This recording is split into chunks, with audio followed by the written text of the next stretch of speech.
Namaskar, Adab, Shastrekal और Khushamdeed. Very good evening to all of you people. This is your master teacher Harsh Priyam who is going to talk about that what are the opportunities of studying in United States of America. You can actually get a lot of beautiful options there. The earning possibility is really great, and even you can have jobs of average salary of 1 crore rupees per annum. Yes, you are hearing it right. Now let me tell you the entire details. What all good colleges are available there? Is there any scholarship available there or not? What is the cost of living? How much you would be able to earn while you will be working, while you will be studying there? What is the part-time opportunity? What is the part-time payout? And how much the government rules allow there? Okay, so I'll be discussing each and everything here today in this video in detail. So stay tuned till the last. It will be a very fruitful video for all of you. Here we go. But before starting, I would request all of you that if you have not subscribed to the channel, kindly subscribe to the channel, because you'll get a very beautiful content here, a very meaningful content which would be guiding for you, and it would be giving you a guiding light that how you should plan your career ahead. Okay, so here we get into the video. First of all, United States of America is a country in North America. Next, it's the capital of USA is Washington DC.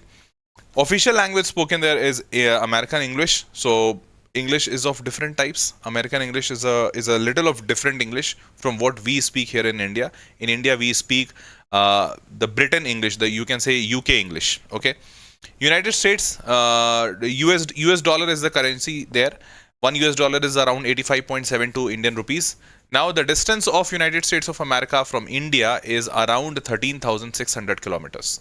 Now the flight time is roughly 15.5 hours from India, and India is 10.5 hours ahead of USA, or you can say USA is 10.5 hours behind Indian time zone. Okay, so this is a basic detail. Now moving forward, this is the first news article which I am covering right now, that India has surpassed China as the leading source of international students in the USA for 2023-24 with over 3.3 lakh Indian students. The Open Doors report highlights a 23% rise in enrollment driven by top US universities. STEM-focused programs are at the top right now. And in fact, in terms of fields of study, 42.9% of Indian students chose mathematics and computer science, followed by 24.5% pursuing engineering and 11.2% studying in business or management. Only 5.4% of students were enrolled in physical and life sciences program. So basically, you would be able to see that 42.9% and 24.5%, if we sum them up, 43 and 24 is roughly 67%, two-thirds of the Indian population who are going to United States of America are choosing for engineering branches, either engineering or mathematics and computer science, which is also a part of engineering here in India. So with this, I hope you would have got the fair idea that most of the people who are going out of India to USA, they are opting for engineering branches, and a very less number of population is opting for business or life sciences or physical sciences. Okay, now moving forward, which are the top colleges which Indians are choosing, or the top colleges according to the QS World Ranking? So according to QS World Ranking, at number 1 is MIT, Massachusetts Institute of Technology. Second one is Harvard University, although in the QS World Ranking it is at 4th, but in USA it is 2nd. Third is Stanford, then California Institute of Technology, which is short form Caltech. University of Pennsylvania, University of California, Berkeley, UCB, that is next is Cornell University, University of Chicago, Princeton University, Yale University. All these universities are in the top 10 list. These are the top 10 universities of United States of America in the QS World Ranking. Okay, now moving forward, what are the living expenses there? So now, if I talk about living expenses, so dormitories where bills are included, because dormitories are generally, you can say, student hostels. So student hostels, dormitories, they range from roughly 70,000 rupees per month to 1.2 or 1.3 lakh rupees per month, depending on the services and depending on the quality of dormitories that you are choosing. So roughly you can assume that 1 lakh rupees per month, including of all the bills, that dormitory would be like the average living scenario in USA. Now, if you choose apartments or shared houses, obviously they are going to cost you more, because here the cost of living itself is going to be somewhere around 43,000 to 2 lakh rupees per month. Rest, your food, your groceries, your bills, your phone bills, your electricity, your water, these bills will be separated. Similarly, for shared house, the cost would be somewhere around 51,000 to 85,000 without the bills. Okay, so I think you would have got a fair idea that how does it look like to live in USA. Roughly, minimum you need 1 lakh rupees per month for staying there. Now, what is the fee structure of the colleges in USA? So there are two type of universities: public universities and then private universities, as where what happens in most of the countries. Now, public universities, the tuition fees are the tuition fees is approximately 34,000 US dollar per annum, which converted to Indian rupees is somewhere around 30 lakh rupees per year. Obviously, scholarship would be available, but this is the fee structure. Now, if you come to private universities, they are not very high, but roughly in this range only, 26 lakh rupees to 51 lakh rupees per annum. So here you can see that even the government universities are charging on a higher side.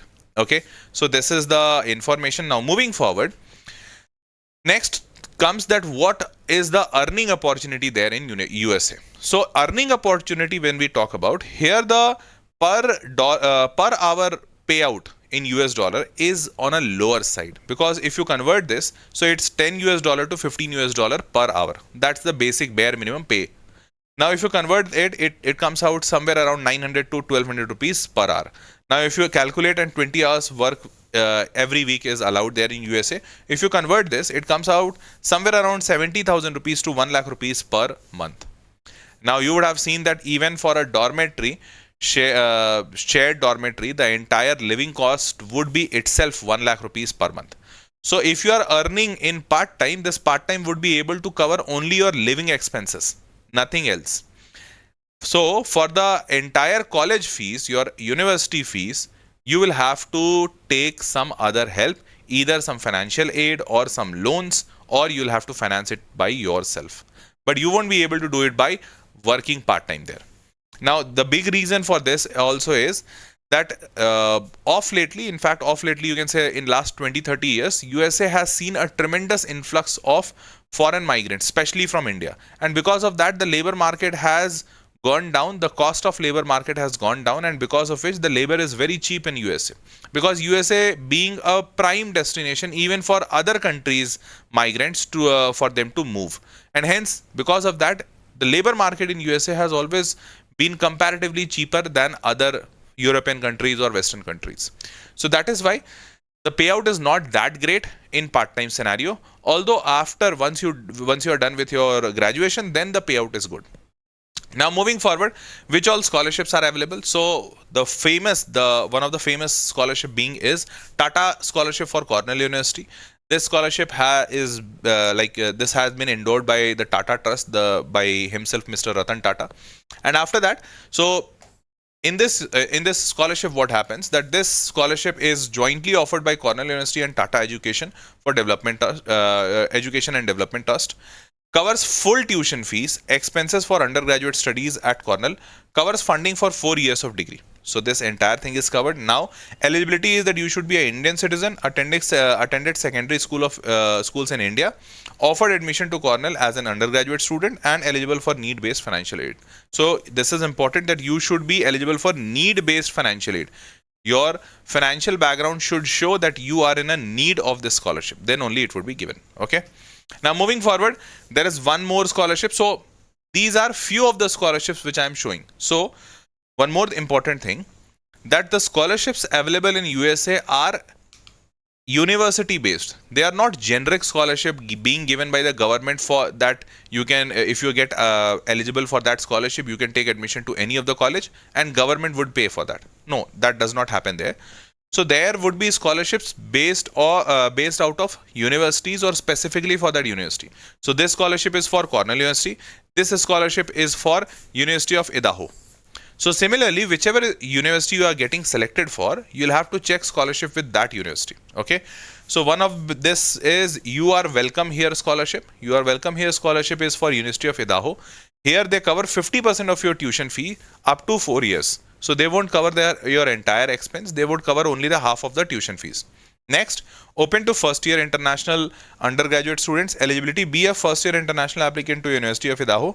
Maintain a cumulative GPA of at least 3.0 for the renewal of scholarship. So you'll have to maintain this much of grades in order to renew the scholarship. So these are the two examples that I have taken, but you'll get plenty of them. In fact, there is one more, but this is only for postgraduate. The value, so this is INLAC's scholarship. INLAC's scholarship for postgraduate students. This cover your tuition fees, your living expenses, one-way travel, health allowance, and this entire cost should be not more than 85 lakh rupees, like 100,000 US dollars. Must be an Indian passport holder residing in India at the time of application, born on or after 1st January 1995 for 2025 applicants. The applicant must hold a degree from a recognized university in India. If you are in the final year of graduation and awaiting results, you are eligible to apply.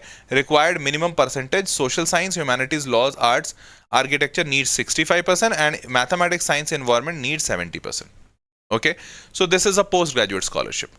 Now, this scholarship is valid for all universities in USA. Okay, but this is for postgraduate. For undergraduate level, there is no scholarship which is valid for all universities. And you will get more details about scholarship on this website, from where I have also got this data. Okay, I hope you understood this. Now, moving forward, what are the admission requirements?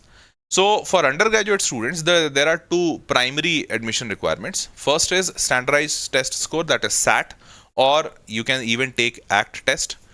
Second is English proficiency test. Here you can take IELTS or TOEFL or PT Academics, Duolingo. Most of them are valid. So the most common being IELTS. So you can take IELTS, and here you can take SAT. Now, for the top colleges of USA, what are the TOEFL or IELTS scores that are acceptable? So MIT, Stanford, Harvard, for most of them, the IELTS score accepted is 7, 7.5, 6.5 to 7, 7.5, 7 to 7.5. So you can say an average of 7.5 is required in IELTS out of 9 band. So IELTS is marked on a total band of 9. Out of total, you need 7.5. And if you are talking about TOEFL, so TOEFL has a total score of 120. Out of 120, you need 90 to 100, 90 to 100. So you can take an average of 100, which you need out of 120. I hope you understood that. Now, moving forward, this year, many universities are making SAT ACT test compulsory again. Brown, MIT, Dartmouth. So there was a news last year that a lot of universities has given up on SAT, and they are saying that SAT scores are not mandatory anymore. But this was the case only for the last year. That happened only for 1 year. But after that 1 year, from 2025 onwards, most of the universities are again reinstating the need for SAT test. So Harvard, Brown, Dartmouth, Yale, Cornell, all of them have reinstated from 2025 or 26 the need for SAT examination. Okay. Now moving forward, what is the SAT examination requirement for these top universities like MIT, Stanford, Yale? So in most of them, you would be seeing that SAT is a examination of total 1600 marks. Out of that, you need 1520 to 1580, 1500 to 1560. So you would be able to see that most of the colleges do, like the top one offers admission at above 1500 plus. And then as you move down, the requirement eases up. University of Michigan, University of California, Berkeley, they are even happy with the score range of 1350 to 1530. So the safest score would be 1500 plus. In that, you would be admitted to most of the universities. Although for some universities, this score is even lesser also. Fine. I hope you understood that. Fine. Now, let's talk about the job opportunities. So after your studies are completed, now you would be finding a job. Finding a job is not that tough in America. In USA, it's like it's easily available. The job market is not yet saturated. Although the payout structure, it depends on your capability. So in engineering, the average payout, this figure which I have quoted here, this is average. Obviously, everyone does not get average. Some get lesser than that, some get higher than that. But if you are an intelligent student, you would get higher than that. So average payout is in this range. If converted to Indian rupees, it's somewhere around 60 to 75 lakh rupees per annum. Now, if you talk about computer science, it is a booming sector in every arena, like in every country across the world. So here it goes 68 lakh rupees to 1 crore rupees per annum. Now, moving forward for business and finance, it's 47 lakhs to 56 lakhs. Healthcare is 55 lakhs to 94 lakhs. Depending on your capabilities, you can even earn better. Fine. I hope you all understood that. So this is the payout structure. This is the opportunity which I have said you right now, and on all the colleges we have covered. So ladies and gentlemen, I hope you loved and enjoyed the video. If that is the case, do let me know in the comment box. And if you need any other further details, any other video, any other information, do let me know in that also in the comment box. I would be happy helping you. With this, myself Harsh Priyam signing off at this junction, saying you all a very goodbye and a very good night. See you all in the next session. Till then, bye bye. Take care. Good night.